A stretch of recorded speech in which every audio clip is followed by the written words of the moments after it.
ভাগ্নির অন্নপ্রাশনে খাসির মাংস দিয়ে জমিয়ে ভুড়িভোজ করলাম।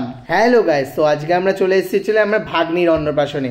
এইখানকার অন্নপ্রাশনটা হচ্ছিল রয়্যাল ব্যাঙ্কুয়েটে, একদম আইটিআর মোড়ের পাশে। এখানে ঢুকে একবার অ্যাম্বিয়েন্সটা দেখুন, সামনেই মকটেল কাউন্টার। আর এটা হচ্ছিল আমার পুচকু সোনা একটা ভাগ্নি, দেখতে খুবই কিউট একদম, কিন্তু আমাদেরকে ভয় পেয়ে গেছিলো, কান্নাকাটি শুরু করে দিয়েছিল।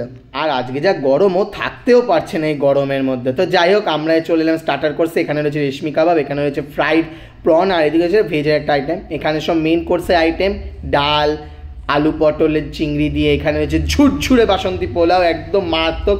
আর এখানে মেন আকর্ষণ খাসির মাংস বা মাটন।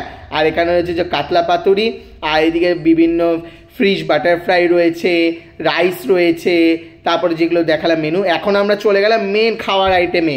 এখানে কাঁসার থালা কলা পাতা দিয়ে সার্ভ হয়ে গেছে। এদিকে রয়েছে মেনু কার্ডটা পজ করে আইটেমগুলো দেখুন। এখানে রয়েছে কিনলে জলের বোতল, আর চলেই এলো পাতে একদম ফিশ বাটারফ্রাই, একদম সফট, আর মাছটা কি ফ্রেশ ছিল। আর এই হচ্ছিল সাদা রাইস, একদম ঝুরঝুরে। আর একদম এখানে চলে এলো ছিল আলু চন্দ্রচূড়। এবার পড়ে গেল পাতে ভেজ ডাল, প্রথমে দিল দাদার পাতে, দেন আমার পাতে। ওফ, যা লাগলো। এবার এসছে আলু পটল চিংড়ি দিয়ে, একদম যা খেতে ছিল। আর এখানে ছিল কাতলা পাতুরি, খুলতে গিয়ে আমার 2 ঘন্টা সময় লেগে গেছে। এই হচ্ছিল কাতলা পাতুরিটা, ভালো ছিল সত্যি, খুব জুসি ছিল। আর এবার চলে এলো মেন আকর্ষণ, বাসন্তী পোলাও আর মাটন কাশাফ। মাটনটা যা সফট ছিল আর খেতে যা জুসি ছিল গাইস, মানে আমার জন্য এখনও রাত্রিবেলায় না, এখনও আমার খেতে ইচ্ছা হয়েছে সে দুপুরে খাবারটা। ওফ, জাস্ট অসম ছিল। এক কামড় নিয়ে নেওয়া যাক, আহা। আবার দুবার আমার নিয়ে নিলাম মাটন।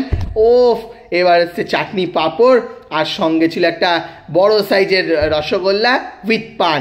এইটা ছিল শুভকামনা ক্যাটারিংয়ের আয়োজন। এইটা হলো শুভকামনার মালিক রাজাদা, আর লাস্টে নিয়েছে একটা ভ্যানিলা আইসক্রিম। খাওয়া হচ্ছে নেক্সট ভিডিওতে। Bye bye.